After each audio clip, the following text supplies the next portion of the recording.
युवा है, अगर ये युवा मुझे बॉस कहते हैं, मुझे कोई दिक्कत नहीं। मैं एक महामंडलेश्वर हूँ और महामंडलेश्वर के हिसाब से मतलब क्या है, मैं कार्यक्रमों में जाता हूँ और युवा अगर बॉस के हिसाब से कहते हैं तो मुझे कोई नाराजगी नहीं है कि इनका प्रेम देखते हुए। तो कहने का मतलब ये है कि अगर कई गांव के अंदर ऐसा कोई सरपंच होता है, नेता होता है, तो उनको भी मतलब कई उपाधि देते हैं। जैसे कोई मान लीजिए उनको काका की उपाधि देते हैं, कोई किसी को सेठ की देते हैं, जबकि वो सेठ है ही नहीं। अब मेरे अपने की बात कर रहा हूं, मेरे गुरु हैं जिनसे मैंने दीक्षा ली है, श्री श्री 1008 महामंडलेश्वर अरुणगिरी जी महाराज, उनको अवधूत बाबा भी कहते हैं। और वह नंगी पिस्तौल रखते हैं और बंदूक रखते हैं, वो फोटो भी मैं आपको दे दूंगा। कहने का मतलब, और अब रही बात, आपको इस तलवार पर कोई धार नहीं है, मैं ऐसे आराम से पकड़ता हूँ, आराम से देखो बोले, ये देखो आराम से पकड़ता हूँ, आराम से देखो, जोर लगो बोले, कोई नहीं है। ये डेमो की तलवार है। क्या है ये? डेमो की तलवार है, धार वाली तलवार नहीं। ये तो एक बच्चों के फोटो के लिए है। कहने का मतलब, इसको कैसे ही रखो बोले, देख लो बोले आराम से, जीभ कटेगी नहीं। ये तो मतलब फोटो के लिए, ताकि मतलब क्या है कि लोग कहते हैं। फिर ये भी मैंने बता दिया, यही तलवार देख लीजिए।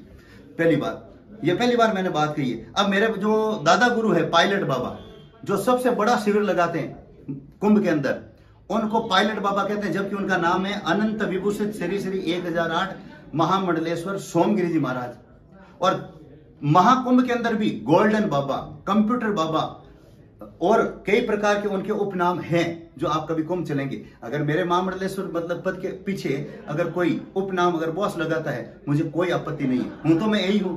तो एक बार किसी ने पूछा था भगवान श्री कृष्ण अलग है या राम है, तब महापुरुषों ने यही कहा था, चाहे राम कहो चाहे कृष्ण कहो, दोनों का मतलब एक है। चाहे मुझे बॉस कहो चाहे महामंडलेश्वर को, हूं तो मैं एक ही, सेम ही हूं, और मैं गायों की सेवा करने वाला हूं।